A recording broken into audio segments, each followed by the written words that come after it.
எனக்கு வந்து பல்வேறு விதமான மாவட்டங்கள்லேருந்து கால் பண்ண சொல்லும்போது பல்வேறு நபர்கள் கால் பண்ணுறாங்க. என்ன அப்படின்னா, அவங்களுடைய குடும்ப சூழ்நிலைகளாக இருக்கட்டும், இல்லை கடன் பிரச்சனைகளாக இருக்கட்டும், அவங்களுடைய ஃபினான்ஷியல் மேனேஜ்மெண்ட், மணி மேனேஜ்மெண்ட் சிஸ்டமே சரியில்லாமல் ஏதோ ஒரு சூழ்நிலையில் லாக் ஆகிட்டு உடல் ரீதியாக சில பாதிப்புகள், வாழ்க்கையினுடைய விளிம்பில் நான் இருக்கேன் சார், இதுக்கப்புறம் எனக்கு வேறு ஆப்ஷனே கிடையாது, எனக்கு வந்து உடல் ரீதியாக சப்போர்ட்டிங் கிடையாது, ஹார்ட் ஒர்க் பண்ண முடியாது, ஒரு கடையை வச்சு பொழப்பு நடத்திக்கலாம், இதுமாரி நிறைய சூழ்நிலைகள்லேருந்து எனக்கு கால் பண்ணுறாங்க.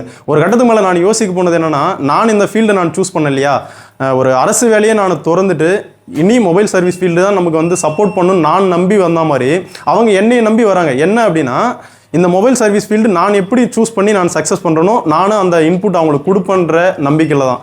இன்றைக்கி அதேமாரி சூழ்நிலையிலிருந்து பல்வேறு விதமான நபர்கள் வராங்க. அவங்களுக்கு எல்லாருக்குமே ஒரு மணி மேனேஜ்மெண்ட் எப்படி பண்ணுறது, முதல்ல பிஸ்னஸ்னால் என்ன, அவங்களுக்கு சேல்ஸ் எந்த அளவுக்கு சப்போர்ட் பண்ணணும், சர்வீஸ் எந்த அளவுக்கு சப்போர்ட் பண்ணணும், ஃப்யூச்சர் இந்த மொபைல் சர்வீஸ் ஃபீல்டு எந்த அளவுக்கு இருக்கும், இனி நம்ம எப்படி ட்ராவல் பண்ண போகிறோம் அப்படின்ற விஷயங்கள்லாம் அவங்கள பேசிக்லேருந்து அவங்களுடைய சூழ்நிலைகளிலிருந்து இந்த மொபைல் சர்வீஸ் ஃபீல்டை எப்படி நம்ம பயன்படுத்தி அவங்கள மேலே கொண்டு வரதுன்ற லெவலுக்கு வரைக்கும் இன்றைக்கி சக்ஸஸ்ஃபுல்லாக ரன் பண்ணிகிட்ருக்குங்க. உங்களுக்கும் விருப்பம் இருக்குது, ஒரு செல்ஃபாக ஒரு பிஸ்னஸ் ரன் பண்ணணும், எங்கேயும் தேடி அலையணும் அப்படின்றது கிடையாதுங்க. சாமி மொபைல்ஸ் நம்பி வரலாம்.